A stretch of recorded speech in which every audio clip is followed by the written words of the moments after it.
through the elevator life. It's good to see you. Hope you're doing well wherever you're at in the world. As long as you're all making moves in a progressive direction, we're happy, you're happy, that's good. That's what I'm saying. It's been a good week over here for us. I hope for you as well. It is finally fall over here, finally, because it is the 1st of November, which is fantastic. We just finished October, the best month of the year down here, but it feels good. Yeah, we had a great month, business-wise, weather-wise, personal-wise, last month, but it's crazy, the way the mountains are lined up here. One of our clients was explaining this to me yesterday. When the cold rushes in from Siberia, really Siberia, it gets trapped between some mountains, and they can literally predict within a few days of when the weather just drops. And I'm talking 10, 15 degrees. Yeah, real fast. Yeah, it's crazy here. So yeah, it's more like Pacific Northwesty now, which is pretty comfortable for us. I also want to welcome JP. He just recently moved to China. He's going to be down in Shenzhen with a lot of our entrepreneurial friends. But it's always good to welcome another entrepreneur on board over here. What do you think? Yeah, he hopped Beijing, Shanghai, came over to Guangzhou, visited us, and then he did another entrepreneurial meetup in Bangkok with the DC guys, and now he relocated to Shenzhen with some of our entrepreneur buddies, as he said, and another guy making the jump to make moves over here in this market because there's a ton of them to be made. Yeah, he saw what was going on over here and he jumped in head first. We have a few more people that are moving out here, guys, so if you got any interest, get at us. We'll help you make the move. Definitely.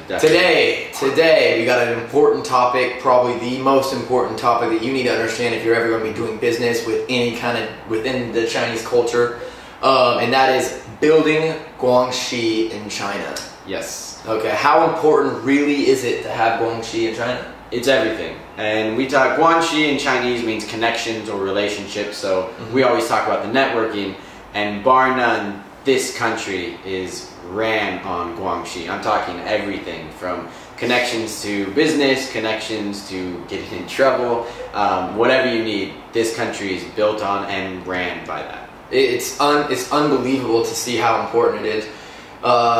We'll give you a little insight.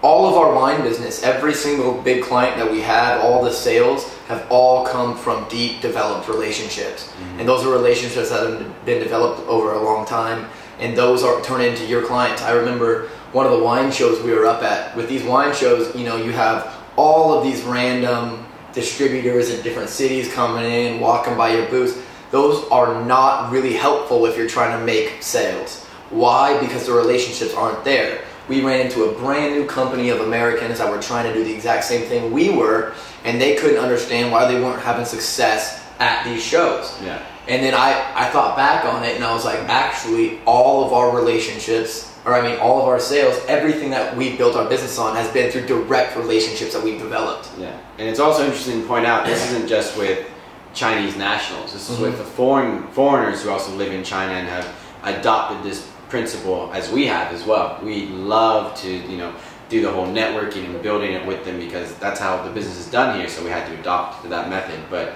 yeah, it's so true. And these distributors walking by, they'll get your name card, or business card. They call them name cards here in China. But we'll jump more into that later. But at the same time, it's crazy how if you're not directly linked to this person, or one person removed through an introduction, then odds are you're not going to be working with this person. Exactly. Guys, and so let's get into the things that you're going to expect and the things you're going to have to go through to try and build relationships here in China. Yeah. One thing, just expect long, drawn-out meetings and dinners. Okay? You're going to need to have patience. You're going to need to have willingness to learn the culture and a lot about that other person.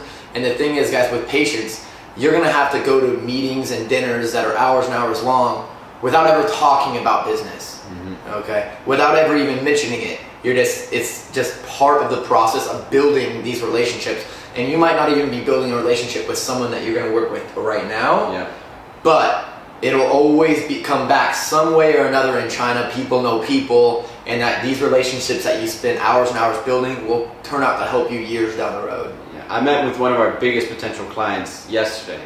And I've been meeting with him since last October. Ages. It's been over a year. Yeah. And he even said, can you believe we've been meeting for over a year? It's been 5 or 6 meetings.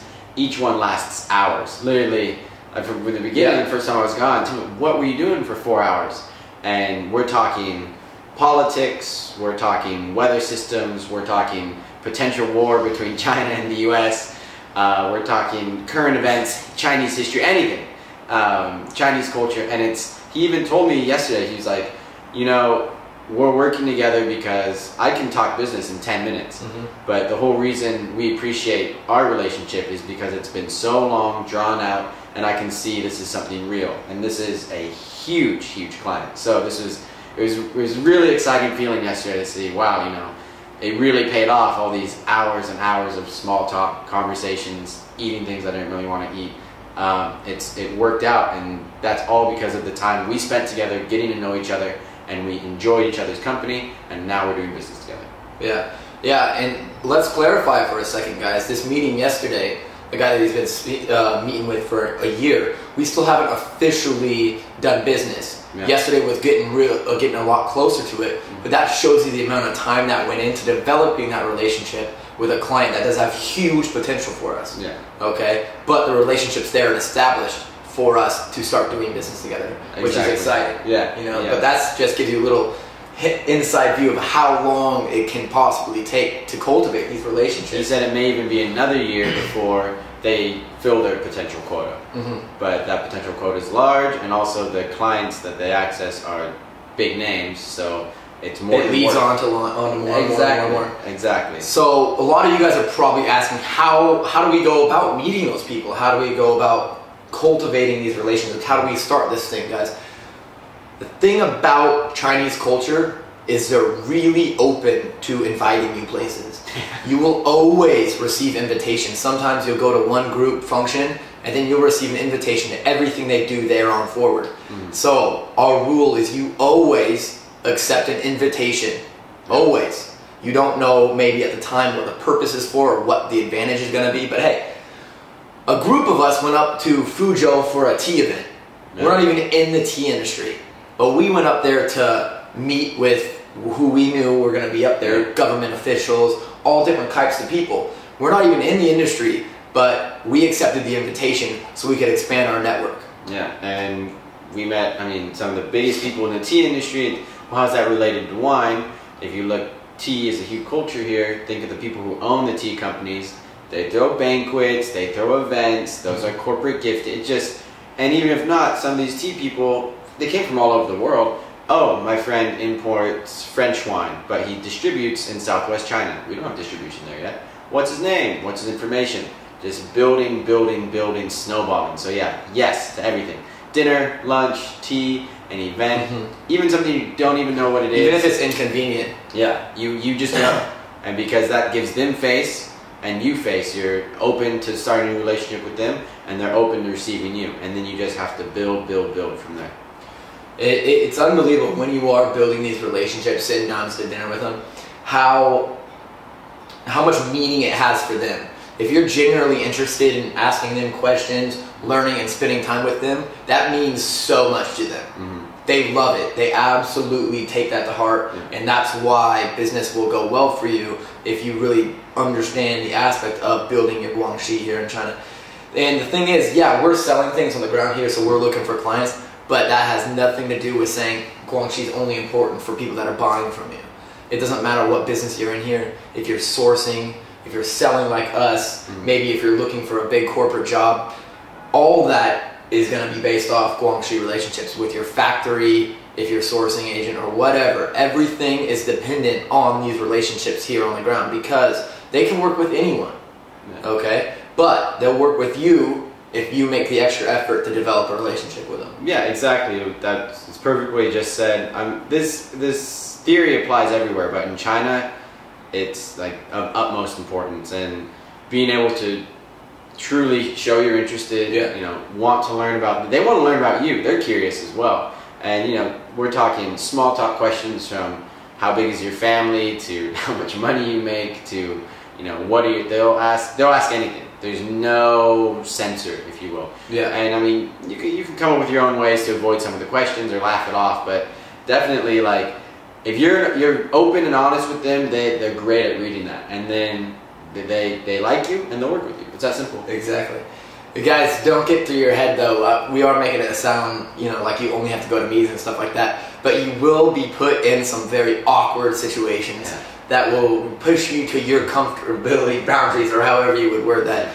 A few times I've been, and so has Nick, in situations where, we accept invitations, or we're at a wine event, and you meet someone and you don't know them, but they invite you out to dinner with all their friends and family. Yeah. So you say yes, sir. So all of a sudden you find yourself in a car with 5 other Chinese people. You're the only one. None of them speak English. My Chinese is okay. Sitting there, you're driving for an hour to this dinner in this hole-in-the-wall restaurant, and then 30 other friends show up, and you're just on a pedestal. Everyone's talking, like trying to communicate with you. The amount of uncomfortable situations that you'll go through in the beginning like that, where they don't know what to say, you don't know what to say. However, that one meeting, I was in Guanxi for 4 days for the wine show. That guy ended up, after that dinner, picking me up and every morning, driving me to the fair, dropping me off after the fair. He wasn't going to the fair. He only went one day, but he would go out of his work day to pick me up, took me to dinner every single day. It's not like this is a board guy. This is a big corporate businessman. Yeah, come to find out, he owns a lot of the advertising companies in the actual city of Guanxi. So big deal. And that's what we're talking about. It's not just ease. You will be going through some uncomfortable situations. But when you look back at it all, it's just an unbelievable time. Yeah, it's uncomfortable, but it's funny now. Like everything, you can experience. And Tim and I will show up to a place before, maybe be 10, 20, literally 30 minutes of kind of awkward silence and uncomfortable, like where's the food I want to eat, to distract myself from looking at these people. 5 minutes into it, Tim and I are, using our Chinese, practice, and they appreciate that. It lightens the mood. They love teaching you. Yeah, they love teaching you Chinese. They love picking your mind about China. So just be open, be genuine. That's the best advice I can give, and you'll see, you'll reap the benefits very much more than you would if you weren't. Yeah, so how important is Guanxi in China, guys? It's super important. We wanted to get that point across today, that no matter what business you're in, what you're doing here in China, you have to keep that in the bottom of your mind, that wherever you are, build relationships, spend the time out of your busy schedule to actually care and pay attention about the people in China, because it's what's going to make all the difference. Yeah, although a dinner could take 30 minutes and you're there for 3.5 hours, that is not a waste of time. You're building something of value, long-term value, which we all want. So, just always remember that. Never get tired, never get bored, never try and skip out early, because that just won't be good for the relationship. So if it's important, cultivate it. Exactly. Guys, I know in this video it's a little weird. Nick's sitting on the left, I'm on the right. Oh, I didn't even know. Don't worry, it was a curveball today. We'll switch it up back next time. I just realized I was a little uncomfortable. I'm not used to looking right, always left. That was bad for me. I also, before we go, would love to hear what all you entrepreneurs in other countries about the similar Guanxi, the connections, wherever you are in this world. It'd be really interesting to hear how important it is in Brazil, let's say, or Turkey, or wherever you are. And perhaps we'll get a guest on, a special guest who's doing some other stuff, or some other business in other countries, and see what he has to say about it. Yeah, Victor, let us know what it's like down there in Brazil, huh? Yeah. We're really interested in that market down there. It sounds exciting. That'd be very cool. Maybe we'll see you at World Cup in 2 years? Yeah, World Cup, here we come. Sounds good. Have a good one, everybody. All right, guys, later.